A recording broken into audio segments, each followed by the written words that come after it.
Hello everyone, ভিডঙ্ক.কম ওয়েবসাইটে তোমাদের সবাইকে স্বাগত জানাই। আমি সৌরভ দে, তোমাদের ম্যাথ টিউটর।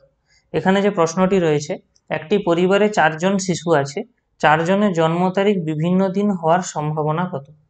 আচ্ছা, তো দেখো আমরা এই 4জনের যে জন্ম তারিখ বিভিন্ন দিন হওয়ার যে ঘটনা, সেটাকে আমি এ দ্বারা ডিনোট করছি। এ ঘটনা দ্বারা আমরা 4জনের জন্ম তারিখ বিভিন্ন এটাকে বোঝাচ্ছি। তো প্রথমত আমাদের এই যে এখানে নমুনা দেশের অন্তর্গত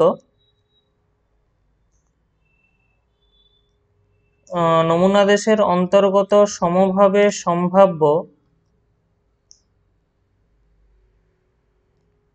নমুনা বিন্দুর সংখ্যাটাকে দেখে নিই। দেখো কি হবে, দেখো আমাদের 4জন শিশু রয়েছে। এবারে আমি প্রথমে একজন শিশু নিলাম, তাহলে সে কি বছরে 365 দিনের যে কোনো একদিন তার জন্ম তারিখ হতে পারে। তার মানে কি প্রথম যে শিশু তার জন্ম তারিখ 365 রকম উপায় হতে পারে, যে কোনো একদিন হবে।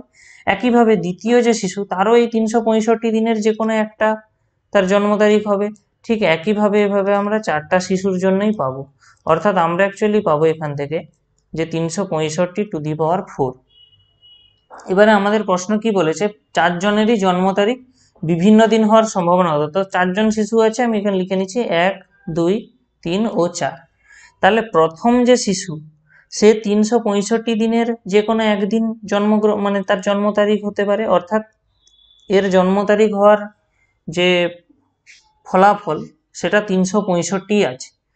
কিন্তু দ্বিতীয় যখন শিশুর জন্ম তারিখ দেখব, প্রথম শিশুর যে জন্ম তারিখ সেটার থেকে আলাদা হবে।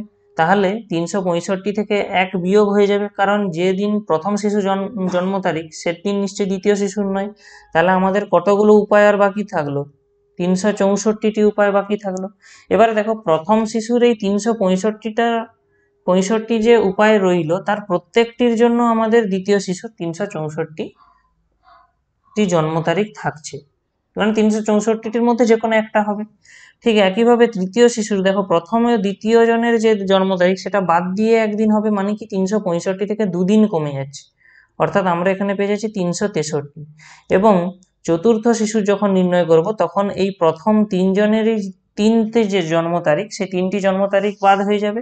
তাহলে আমাদের গোটা বছরে আর কত দিন থাকলো? 362 দিন। তাহলে আমাদের এই যে এ ঘটনার অন্তর্গত নমুনা বিন্দুর সংখ্যা, সমভাবে সম্ভাব্য নমুনা বিন্দুর সংখ্যা, তাহলে আমরা বলতে পারি এখানে এ ঘটনার সমভাবে সম্ভাব্য নমুনা বিন্দুর সংখ্যা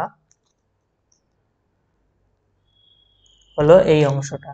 এবারে তাহলে আমাদের সম্ভাবনা নির্ণয় করতে হবে কার না, এ ঘটনাটার প্রবাবিলিটি অফ এ। এটা তাহলে আমরা কি পাচ্ছি, 365 into 364 into 363 into 362 by 365 whole to the power 4।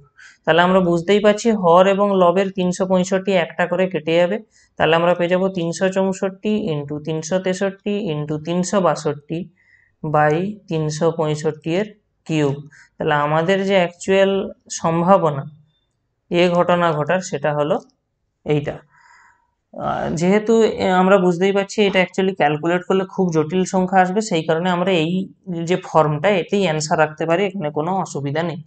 ভিডঙ্গ.কম ওয়েবসাইটে ম্যাথটি দেখার জন্য অসংখ্য ধন্যবাদ জানাই। এরকমই নানা প্রশ্ন ও তাদের সমাধানের জন্য আমাদের ওয়েবসাইটটি ভিজিট করো।